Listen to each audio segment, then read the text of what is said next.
É possível ter movimento uniforme e ter velocidade variando? Pense antes de responder.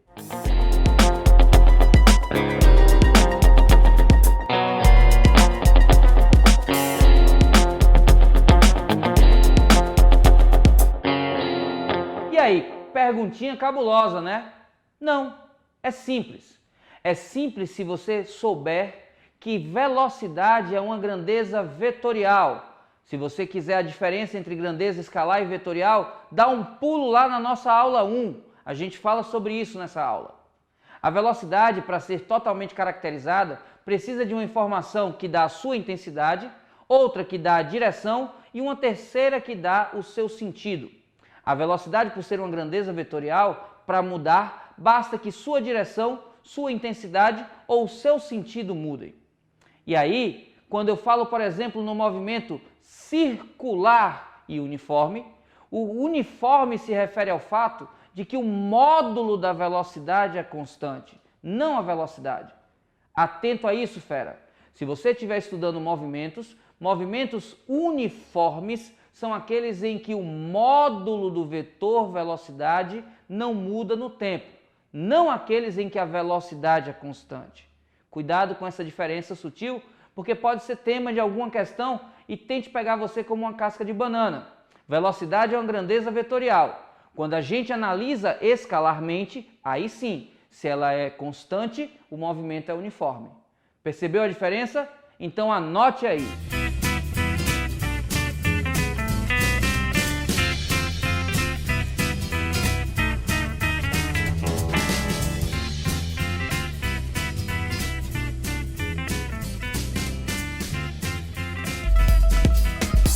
Falando agora sobre velocidade em trajetórias retilíneas, onde não há mudança na direção, se a gente tem um movimento uniforme, atento fera, a velocidade vai ser constante. Se eu tiver um movimento em que eu não mudo de direção, nem de sentido, nem de intensidade, se eu tenho velocidade constante, esse movimento é necessariamente retilíneo e uniforme, o velho e bom MRU. No movimento retilíneo e uniforme, é importante que você lembre que o deslocamento é diretamente proporcional ao intervalo de tempo. Mais tempo, maior o deslocamento. Quanto mais tempo de movimento, maior o deslocamento que é percorrido. Ora, se eu tenho então que deslocamento é proporcional ao intervalo de tempo, eu posso estabelecer uma relação matemática entre posição e instante. A partir da velocidade média, que nesse caso é constante, já que a velocidade não muda durante o movimento, a gente pode ir desenvolvendo T, que ΔS é igual ao produto de velocidade vezes intervalo de tempo. Deslocamento é a diferença entre posição final e inicial. Mudando tranquilamente aqui o membro, a gente tem que a posição final é igual à posição inicial acrescido do produto, velocidade vezes intervalo de tempo. Atenção, fera! Velocidade vezes intervalo de tempo. Muitas vezes você acha que é S igual a S0 mais VT. Na verdade, essa fórmula é um caso particular. Nesse caso, a gente está considerando que o instante inicial pode ser nulo. Quando você tem essa situação, você tem o caso particular S é igual a S0 mais V vezes T. O caso geral é S igual a S0 mais V ΔT. Acompanhe a diferença dos dois. Olha aí, fera, a partir da função horária da posição, S igual a S0 mais V vezes ΔT, expandindo o ΔT teremos T menos T0. Se pudermos na questão considerar que T0 é igual a zero, teremos então uma simplificação da função que aparece como você está mais acostumado a ver. S, posição final, é igual a S0, que é a posição inicial, mais velocidade vezes tempo. Lembrando, S igual a S0 mais VT é um caso particular, quando você pode considerar um instante inicial igual a zero. Segue com a aula. Essa expressão é conhecida por função horária da posição.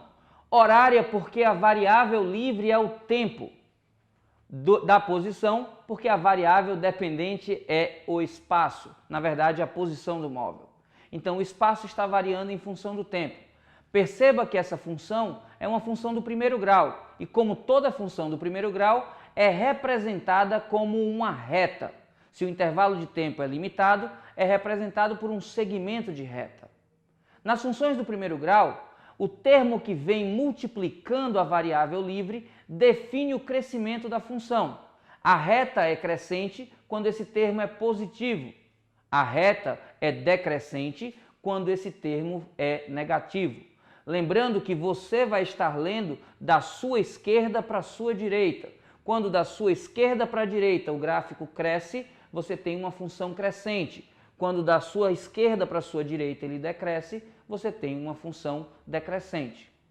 Perceba que quem vem multiplicando o chamado coeficiente angular da reta é a velocidade. E aqui cabe classificar o movimento a partir dos valores dela.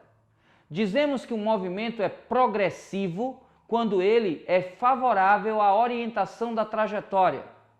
Nesse caso, a velocidade é assumidamente positiva. O sinal de positivo indica que está favorável à orientação da trajetória. Quando, ao contrário disso, o movimento é retrógrado, retrógrado é o movimento em que a velocidade é contrária à orientação da trajetória. Pense em movimento retrógrado como um veículo na contramão ou, estando ele na mão, vindo de marcha ré. O sentido contrário ao da orientação é utilizado na velocidade o símbolo menos para significá-lo. Então, quando você vira uma velocidade negativa, já sabe, aquele movimento é contrário à orientação da trajetória. Simples assim. Acompanhe o resumo. Olha aí, fera, o nosso referencial está orientado na figura através da seta. Perceba que a orientação da trajetória é da direita para a esquerda e todo movimento que acontecer para a esquerda será favorável à orientação da trajetória. Se o movimento é favorável à orientação da trajetória, nós dizemos que esse movimento é progressivo.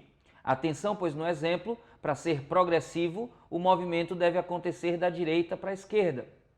Se do contrário o movimento acontecer da esquerda para a direita, ele será contrário à orientação da trajetória e será por isso chamado retrógrado. A favor da orientação, progressivo. Contrário à orientação, retrógrado. Continua com a aula.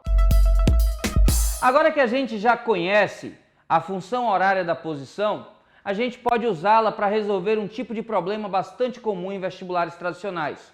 Questões que envolvem ultrapassagem ou colisão. Lembre, numa questão de ultrapassagem, a primeira coisa que é necessária é que você conheça as funções horárias dos dois móveis envolvidos. Lembre-se que para que haja ultrapassagem, é primeiro que haja o encontro entre os móveis.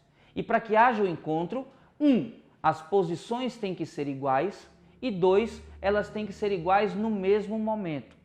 Como é que você vai resolver esse tipo de problema? Simples. Basta que você siga um procedimento padrão.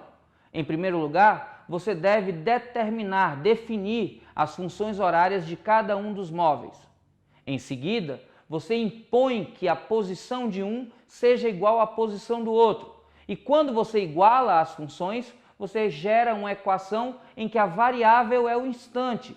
Ao encontrar o instante de encontro, basta que você substitua em qualquer das duas equações e ao substituir você vai determinar a posição de encontro. Simples assim. Primeiro, funções. Segundo, iguala as funções. Terceiro, substitui o instante de encontro. Cuidado agora, fera. Quando se tratam de partículas, não há diferença entre o instante da ultrapassagem e o instante do encontro, já que os corpos têm as dimensões desconsideradas. Diferente de quando você encontra no problema a ultrapassagem de um corpo extenso ou de dois corpos extensos que se encontram e passam um pelo outro. Neste caso, fique atento à diferença. Atenção, fera! Quando o corpo tem suas dimensões desprezíveis, quando você pode desconsiderar as dimensões do corpo, quando o corpo é uma partícula, O momento em que acontece o encontro é o momento em que ocorre a ultrapassagem. Instante de encontro e de ultrapassagem são um instante único. Agora, se o corpo é um corpo extenso, atenção! Primeiro acontece o encontro, depois a ultrapassagem. O encontro acontece quando a menor distância entre os corpos é vencida. Já a ultrapassagem, quando a maior distância entre eles é vencida. Fique atento, pois o encontro acontece antes da ultrapassagem, quando o corpo é extenso. Segue com a aula. Para tentar mostrar aqui com esses dois lápis, imagine que isso aqui é um corpo em que eu posso desconsiderar as dimensões. Uma partícula cuja lateralidade vai ser desconsiderada. Imagine que esse é um outro corpo em que eu não vou desconsiderar, já que ele vai estar na horizontal. Numa perseguição entre esses corpos, na hora que a tampa da caneta vermelha encontra com o lápis azul, a caneta vermelha não ultrapassou o lápis azul. É preciso que toda a extensão da caneta passe pelo lápis azul para que haja a ultrapassagem completa.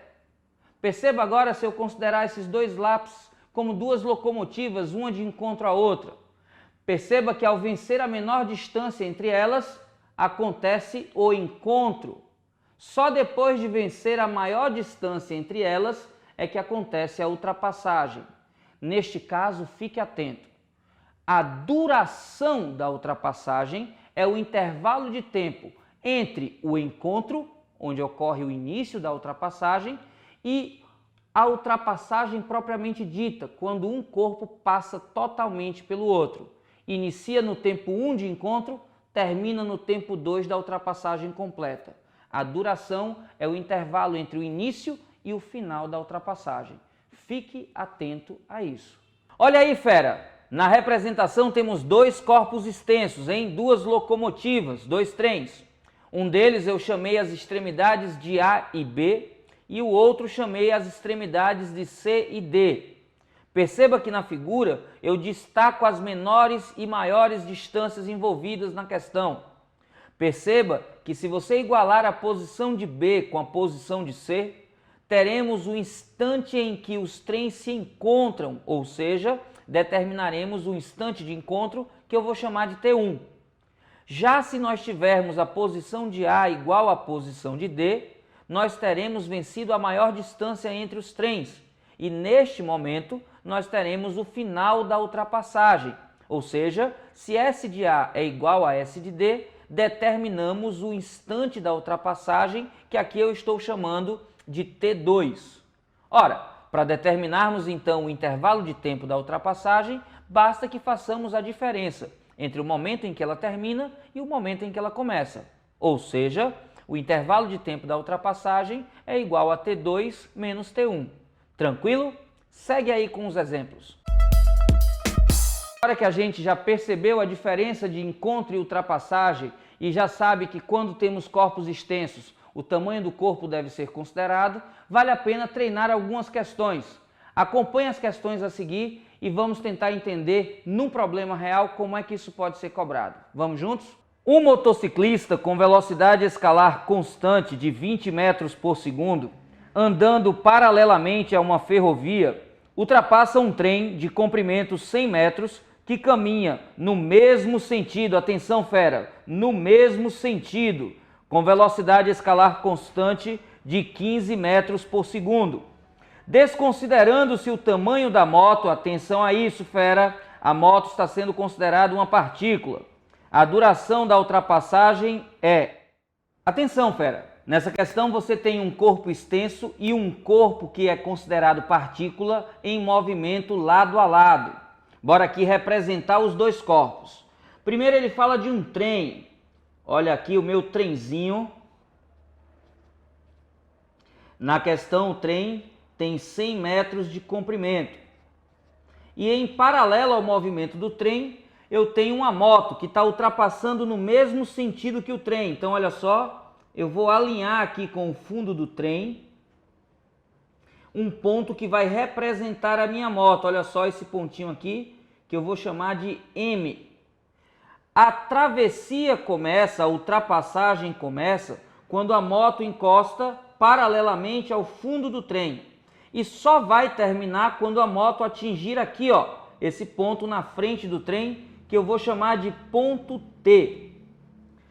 traçando aqui embaixo uma linha de referência, fera, orientando para o mesmo lado, com o mesmo sentido que o movimento da moto e do trem, alinhando com a parte de trás do trem, colocando aqui o meu referencial como posição 0, essa posição na frente do trem, como o trem tem 100 metros, contado a partir do 0, a posição da frente do trem, olha só, 100. Então a minha moto está na posição 0, o meu ponto T aqui do trem, que é o ponto da ultrapassagem, na posição 100. Em algum lugar aqui na frente, que eu não sei qual é, tanto o T quanto o M vão estar alinhados. Lembrando do que a gente falou, a gente deve primeiro montar as funções horárias, tanto do ponto M quanto do ponto P, T. De acordo com o que tem no texto, e atenção, fera, a moto é uma partícula, não preciso me preocupar com o tamanho. Está aqui atrás onde eu posicionei o meu 0 e tem velocidade igual a 20 metros por segundo.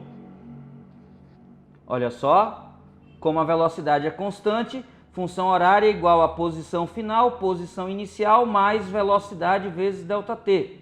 Fazendo o mesmo para o trem, a posição T do trem começa aqui no 100 e tem velocidade igual à velocidade do trem, que no texto diz ser 15 metros por segundo. Comprimento em metros, velocidades em metros por segundo, tudo compatível sem problema. Primeira parte do problema resolvido. Agora que eu tenho as duas funções horárias, eu vou igualar essas duas funções. Na hora que eu igualo as posições, eu tenho uma equação em função do intervalo de tempo. Basta que eu diga aqui que o espaço final ou posição final da moto é igual ao espaço final ou posição final do ponto T, e eu tenho a equação 20 que multiplica ΔT, onde ΔT aqui é o intervalo de tempo para a ultrapassagem, é igual a 100 mais 15 vezes ΔT. Se eu tenho aqui essa equação em função de ΔT, basta isolar o ΔT aqui no primeiro membro.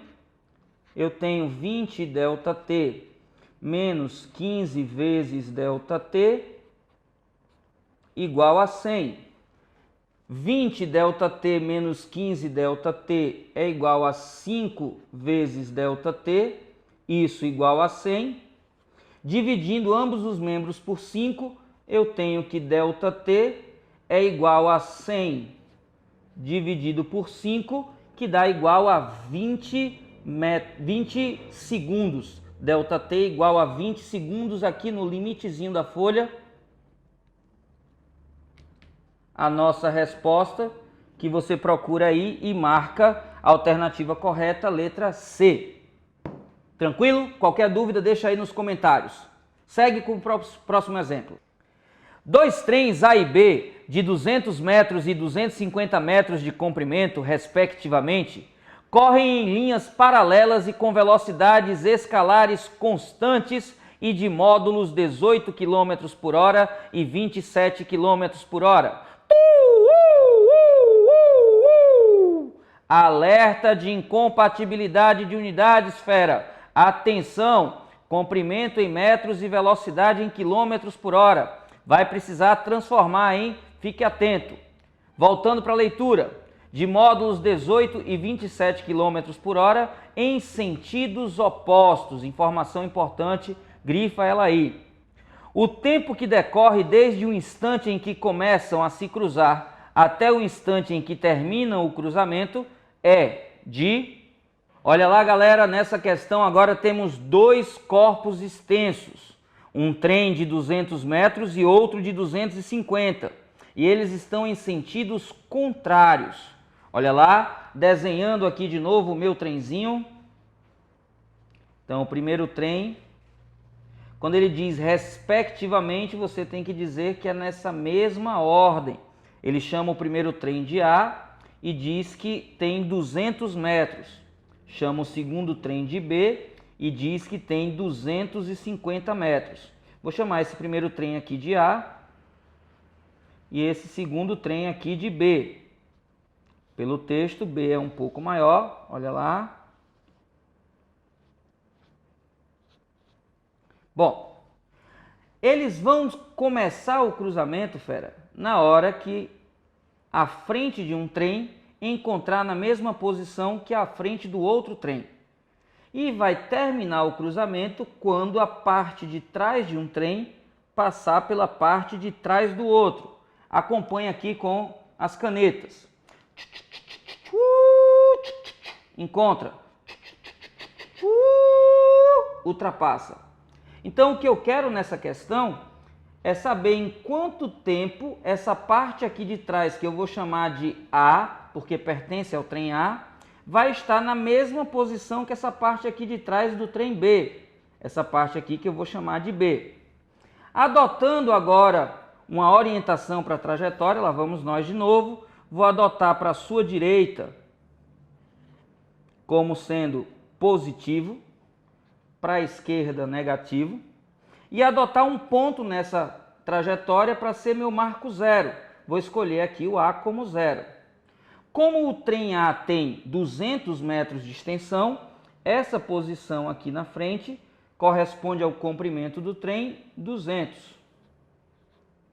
Como o trem B tem 250 metros, atenção, fera, contado a partir desse ponto, são mais 250. Então, eu tenho 200 mais 250, 450 metros.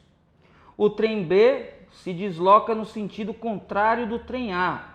Logo, a velocidade do trem B para o nosso referencial vai estar negativa, enquanto que a velocidade de A vai estar positiva. Feito essa figura, a gente vai agora organizar as funções horárias da posição. Como as velocidades são constantes, eu tenho então funções do primeiro grau. A função horária do ponto A, já que A está começando aqui na minha posição zero, vai ser zero, mais velocidade de A. Atenção, fera! Na questão, a velocidade está em quilômetros por hora. Essas medidas estão em metros e as alternativas de tempo estão em segundos. Preciso converter, então, a velocidade.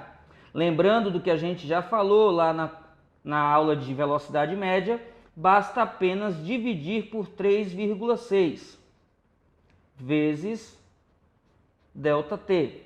Fazendo o mesmo para o ponto B, S de B vai ser igual, olha lá, a posição de B inicial é 450 metros, mais a velocidade de B que é negativa. Fazendo o jogo de sinais positivo da expressão com negativo da velocidade, eu tenho menos 27, que também está em quilômetros por hora. Olha lá, divide por 3,6 para ficar em metros por segundo. Tenho as duas funções horárias, terminei a primeira parte do problema. Vou agora igualar essas funções.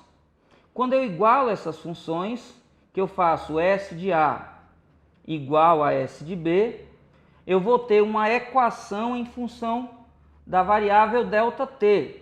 Eu não dividi aqui, embora eu poderia, porque eu vou simplificar aqui na expressão, fera, presta atenção.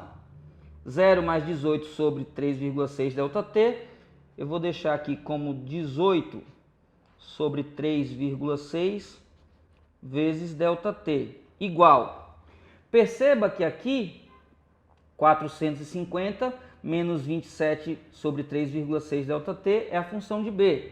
Aí eu venho aqui, 450 menos 27 sobre 3,6, que multiplica ΔT.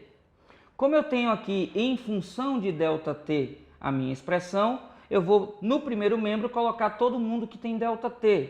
Esse menos 27, quando vem para o primeiro membro, fica somando. Então, eu tenho 18 mais 27, 45 vezes ΔT sobre 3,6 igual a 450. Olha só, 45 e 450, eu posso simplificar dividindo ambos por 45. Aqui resta 1 e aqui restam 10. Eu tenho agora esse 3,6, fazendo o produto dos meios é igual ao produto dos extremos. O intervalo de tempo que corresponde ao tempo de ultrapassagem vai ser 3,6 vezes 10, 36 segundos.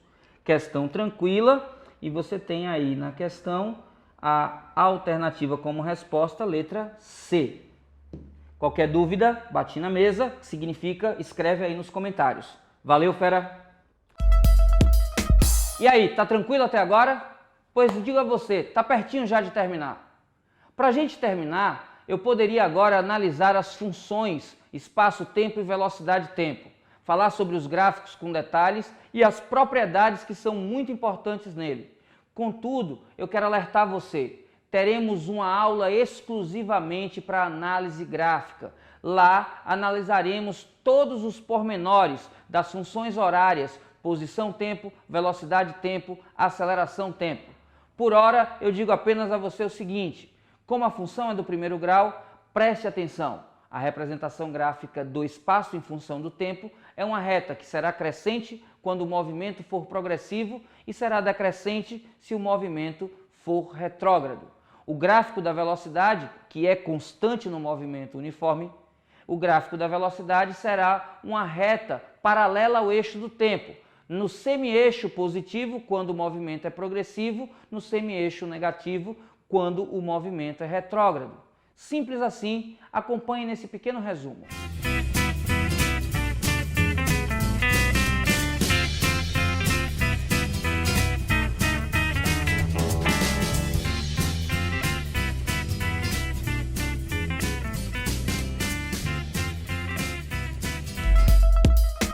Movimento retilíneo uniforme é muito tranquilo, fera. Basta que você fique atento às peculiaridades do movimento e resolva as questões com atenção.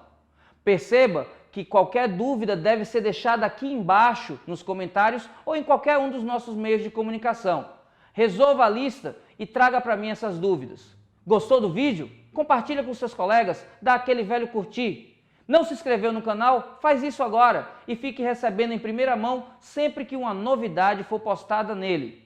Vamos juntos, a sua vaga está te esperando e eu quero ir com você até ela. Lembre que você pode.